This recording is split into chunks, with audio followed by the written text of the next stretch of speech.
महाराष्ट्रामध्ये गोरक्षासाठी नवीन कायदे आणण्याकडे गव्हर्नमेंट लक्ष देत आहे आणि याच सर्व पार्श्वभूमीवर खिरणे गावामध्ये 3 दिवसापासून एक गाय मृत अवस्थेमध्ये पडलेली आहे आणि तिला उचलण्यासाठी कोणीही येत नव्हतं। अशी माहिती मिळताच बजरंग दलच्या कार्यकर्त्यांनी तिथे संपर्क साधला। आपल्यासोबत बजरंग दलाचे सहसंयोजक तेजस पाटील आहेत। सर्व प्रकरण आपण त्यांच्याकडूनच जाणून घेऊयात। काय नेमकं प्रकरण आहे आणि कशी माहिती मिळाली? मला सूत्रांकडून माहिती मिळाली की या ठिकाणी 3 दिवसापासून एक गायीचा मृतदेह इथे याच्यामध्ये नाल्यामध्ये पडून आहे आणि सडक्या अवस्थेमध्ये आहे। माहिती मिळताच मी या लोकेशनवरती पोहोचलो आणि प्राथमिकदृष्ट्या मी बघितलं तेव्हा असं कळून आलं की या तबेलेवाल्या मालकाच्या हलगर्जीपणामुळे फास लागून ती मृत्यू पावलेली आहे। कारण की त्या ठिकाणी तिला बांधलेली होती, ती असं दिसून येते की ती पडली सटकून आणि नाल्यात पडली आणि तिचा मृत्यू हा फास लागल्यामुळे झालेला आहे असं आपल्याला तुम्ही बघू शकता प्राथमिकदृष्ट्या दिसून येते। आता प्रश्न असा पडतो की या ठिकाणी खिरणे MIDC या क्षेत्रामध्ये तबेला चालवण्याचा परवाना कोणत्याही प्रकारचा यांनी परवाना घेतलेला आहे का, परवानगी आहेत का यांच्याकडे? आणि परवानगी समजा असेल तर तुम्ही जर आता नीट सर्व गायी जवळजवळ तब्बल 30 गौवंश इथे आहेत, त्याच्यामध्ये देशी गौवंश आणि ब्रीड या प्रकारचे गौवंश मिक्स आहेत। तुम्ही जर त्यांची परिस्थिती बघाल तर तुम्हाला कळून येईल का कोणालाही कायद्यानुसार जी काय इयर टॅगिंग केली जाते, इयर टॅगिंग फक्त 4 ते 5 गौवंशांना इयर टॅगिंग आहे, बाकी कोणत्याच गौवंशांना इयर टॅगिंग नाही आहे। त्यांचे खरेदी खत विक्री खत यांच्याकडे उपलब्ध नाही आहेत आणि एकदम अतिशय दूषित जो पाणी आहे नाल्या शेजारी हे बांधकाम केलेलं आहे। हे 100% अवैध बांधकाम आहे, अवैध तबेला चालवला जातोय आणि या अवैध तबेल्यातून त्यांचे काही ते कोणाला हप्ते देत असतील किंवा नसतील ते पुढचा विषय आहे। पण कोणाचे तरी एक याच्या खाली कोणीतरी खांद्यावर हात ठेवल्यामुळे इथे अशा प्रकारे हे इथं व्यवसाय चालते। तुम्ही बघू शकता इथे नाला आहे, नाल्यामध्ये केमिकलचा रासायनिक पाणी सोडला जातो, त्याच नाल्याच्या पाण्याने हे गौवंशांना धुतलं जातं, प्यायला पाणी, साफसफाई हे सर्व नाल्याच्या पाण्याने केली जाते। अतिशय एक अनहायजेनिक वातावरण तुम्हाला बघायला मिळेल, बरोबर। आणि त्याचबरोबर तुम्हाला जे गौवंश आहेत, इतर असे भरपूरसे गौवंश आहेत, त्यांची परिस्थिती अतिशय खालावलेली दिसून येईल आणि आजारी गौवंश तुम्हाला बघण्यातून तुमच्या प्राथमिक दृष्ट्या तुम्हाला कळून येईल। तर आम्ही आता ते जे मृत्युमुखी पडलेला गौवंश आहे त्यांना हायड्रा क्रेन लावून त्याच्या सहाय्याने आपण तिथून काढून घेतलेलं आहे। अतिशय त्याची जी गौमातेची जी बॉडी आहे ती सडत चाललेली आहे, खूप त्याच्यातून वास येतोय। त्या कारणाने त्याला आता कव्हर करून पोस्टमॉर्टमला पाठवण्याची प्रक्रिया पोलिसांकडून सुरू केली गेलेली आहे। यापुढे या विषयामध्ये गौवंश जे अवैध गौवंश अवैधरित्या गौवंश इथं आणलेले आहेत त्यांना इथून हलवण्याचा आम्ही मागणी करतोय पोलीस प्रशासनाकडून। आणि जे मृत्युमुखी पडलेली गाय आहे या तबेले मालकाच्या हलगर्जीपणामुळे त्या विषयामध्ये आम्ही गुन्हा दाखल व्हावा, PC ऍक्ट अनुसार, क्रुएल्टी ऍक्ट अनुसार गुन्हा दाखल व्हावा यासाठी आम्ही प्रयत्न करतोय आणि बजरंग दल याच्यावरती प्रयत्न करून 100% आम्ही तबेला मालकावरती गुन्हा दाखल करून पुढील कारवाई करू। या संदर्भामध्ये पोलिसांकडून आतापर्यंत काय कारवाई करण्यात आली आणि त्यांच्याकडून कशा प्रकारे रिस्पॉन्स आहे?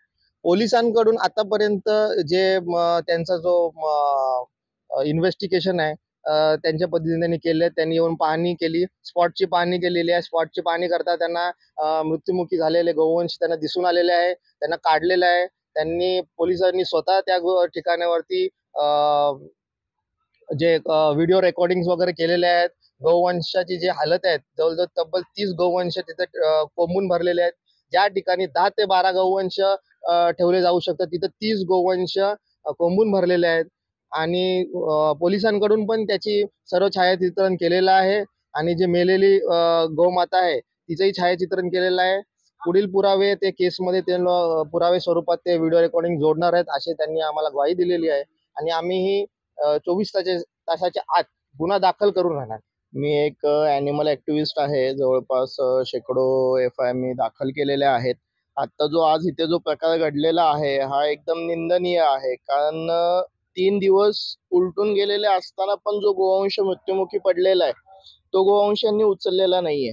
आज इथे आपण स्थानिक लेवलला चौकशी केली असता ह्या गोठ्याचे मालक जे आहेत ते असं सांगतायत की बाबा हा गोवंश जो होता हा आम्ही तुर्तास नवीन आणलेला होता, तो आम्हाला आउट ऑफ कंट्रोल झालेला होता, त्यामुळे तो नाल्याच्या दिशेला पडला आणि त्याला फास लागून तो मेला.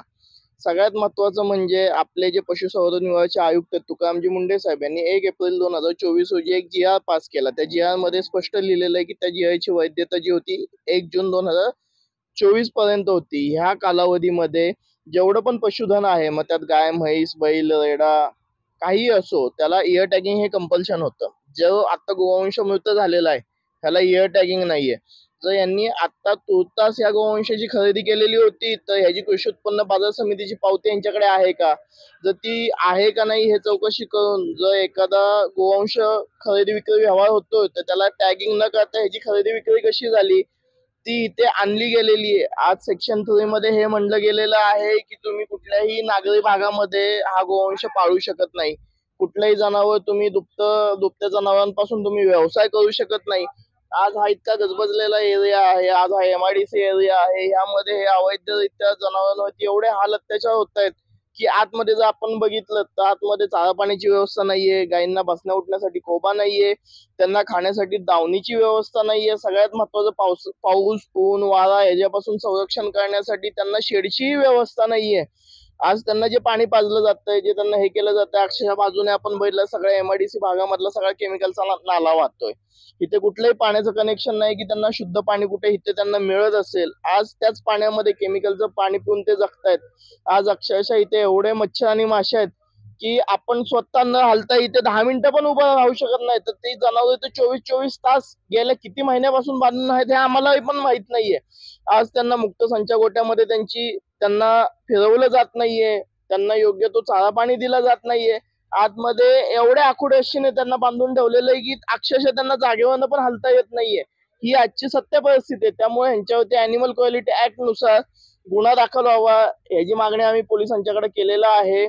जे आपले पोलीस अधीक्षक आहेत मिलिंद भाळंबे साहेब यांनी जी SOP काढलेली आहे स्टँडर्ड ऑपरेटिंग सिस्टम, त्यामध्येही लिहिलेलं आहे की गुन्हा दाखल व्हायच्या आधी ही जनावर गोशाळेत गेली पाहिजेत. अशा जे गुन्हे दाखल होतात जनावरांचे त्या ह्याच्यामध्ये तर अजूनही इथल्या जनावरांना गोशाळेत हलवण्यासाठी काही व्यवस्था केली गेलेली नाहीये. पण पोलिसांनी आम्हाला खात्री दिलेली आहे की उद्याच्या दिवसामध्ये दुपारपर्यंत आपण गुन्हा दाखल करून या जनावरांची योग्य त्या गोशाळेमध्ये आपण पुढील संगोपनासाठी ट्रान्सफर ते करणार आहेत. एकीकडे राज्य सरकार गोमातेला राज्यमातेचा दर्जा देते, मोकोका सारखे कायदे आणण्याचा प्रयत्न करत आहे आणि दुसरीकडे अशा प्रकारच्या घटना उघडकीस. या सर्व प्रकरणामध्ये नेमकी कशा प्रकारे कारवाई करण्यात येईल आणि गोमातेला न्याय मिळेल का हे पाहणं गरजेचं राहील. मी Sumit Gaikwad, TV1 India, Navi Mumbai. Latest updates और ताजा तरीन खबरों के लिए TV1 इंडिया लाइव को सब्सक्राइब कीजिए और नोटिफिकेशन पाने के लिए बेल आइकॉन को दबाना मत भूलिए।